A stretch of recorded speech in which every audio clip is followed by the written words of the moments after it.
किसी समय की बात है, एक छोटे से गांव में एक किसान रहा करता था जिसका नाम वीर था। वह किसान बहुत ही चतुर और मेहनती था। उसका खेत गांव के सबसे बड़े खेतों में से एक था और उसकी फसलें भी हमेशा हरियाली से लहराती रहती थीं। लेकिन वीर को एक दिक्कत थी। उसके खेत के पास एक घना जंगल था जिसमें कई तरह के जंगली जानवर रहते थे। गांव वाले हमेशा उसे डराते रहते थे कि अगर वह जंगल में अकेले गया तो उसे नुकसान हो सकता है। एक दिन वीर का मन जंगल की रहस्यमय गहराई में छिपी असली कहानी जानने का किया। उसने सुना था कि जंगल में एक खोया हुआ खजाना है जो किसी समय एक राजकुमार ने वहां छिपा दिया था। सभी ने उसे यह कहकर डराया कि वहां जाना बहुत खतरनाक है, लेकिन वीर को विश्वास था कि अगर वह अपनी चतुराई का सही इस्तेमाल करे तो वह किसी भी संकट से बाहर निकल सकता है। वीर ने अपना सामान लिया और जंगल की ओर चल पड़ा। रास्ते में वह सोचता जाता था कि इस घने जंगल में खोए खजाने का क्या सत्य होगा। कुछ समय बाद वह जंगल के बीचों बीच पहुंच गया, जहां चारों ओर केवल घने पेड़ और अजीब सी आवाजें गूंज रही थीं। वीर ने अपनी बुद्धि और साहस का प्रयोग करना शुरू किया। पहले तो उसने जंगल में कुछ घंटों तक सिर्फ सुनने की कोशिश की। धीरे धीरे उसे कुछ रहस्यमयी आवाजें सुनाई दी, जैसे कोई जानवर उसकी ओर आ रहा हो। वीर ने अपना ध्यान केंद्रित किया और महसूस किया कि यह आवाजें कहीं से गूंज रही थीं। वह धीरे धीरे आवाजों की दिशा में बढ़ा, लेकिन अचानक एक बाघ सामने आ खड़ा हुआ। बाघ ने जोर से दहाड़ते हुए उसकी ओर कूच किया। वीर का दिल तेजी से धड़कने लगा, लेकिन उसने डर को अपने ऊपर हावी नहीं होने दिया। उसने पास में पड़े एक बड़े पेड़ की शाखा को तोड़ा और बाघ की ओर फेंक दिया। बाघ ने शाखा को गुस्से में आकर काटने की कोशिश की, लेकिन वीर ने तुरंत दौड़ते हुए पेड़ के पास जाकर बाघ से बचाव किया।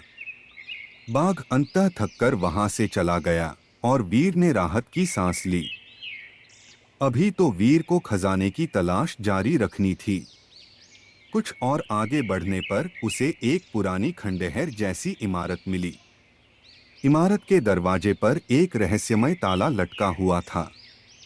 वीर ने देखा कि ताले पर कुछ विशेष निशान बने हुए थे। वह समझ गया कि यह ताला केवल उन निशानों के आधार पर ही खुलेगा। उसने ताले के पास जाकर उन निशानों की पहचान की और उन्हें अपनी उंगलियों से छुआ। चमत्कारी रूप से ताला खुल गया। दरवाजे के भीतर घुसते ही वीर को कुछ चमत्कारी दृश्य दिखाई दिए। वहां एक विशाल कक्ष था, जिसमें सोने चांदी के बर्तन और रत्न बिखरे पड़े थे। लेकिन वीर ने देखा कि उस खजाने के बीच में एक बड़ी सी चिड़िया बैठी हुई थी। उसकी आंखों में कुछ खास था, जैसे वह किसी बड़े रहस्य का प्रतीक हो। वीर ने चुपचाप उस चिड़िया के पास जाकर उससे पूछा, तुम कौन हो और ये खजाना किसके लिए है?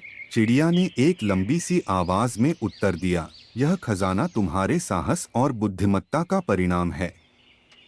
तुमने इस जंगल में केवल धन के लिए नहीं, बल्कि अपनी समझदारी और साहस से उसे जीतने की कोशिश की। इस खजाने का असली मूल्य तुम्हारी यात्रा में निहित है और अब यह तुम्हारा है।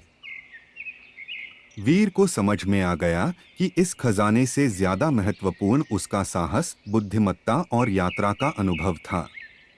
उसने खजाने के रत्न और सोने चांदी की वस्तुएं छोड़ दीं और एक छोटी सी अंबा पत्ते से बना धनुष लिया, जो चिड़िया ने उसे दिया था। यह धनुष उसके साहस और समझदारी का प्रतीक बन गया। वीर ने उसी दिन गांव वापस लौटने का फैसला किया। जंगल में हुई उसकी इस अद्भुत यात्रा ने उसे न केवल एक खजाना बल्कि जीवन का सबसे बड़ा पाठ भी सिखाया। वह जान गया कि सच्चा खजाना साहस, बुद्धि और दिल में बसी समझदारी में है। और इस पाठ को लेकर वह गांव लौट आया, जहां उसकी चतुराई और साहस की कहानियां लोगों के बीच फैल गईं। इस प्रकार वीर का साहसिक और बुद्धिमान सफर केवल एक खजाने की खोज नहीं बल्कि जीवन के गहरे अर्थ की खोज बन गया। उसकी कहानी आज भी उस गांव में सुनाई जाती है जहां लोगों को अपनी बुद्धिमत्ता और साहस के साथ चुनौतियों का सामना करने की प्रेरणा मिलती है।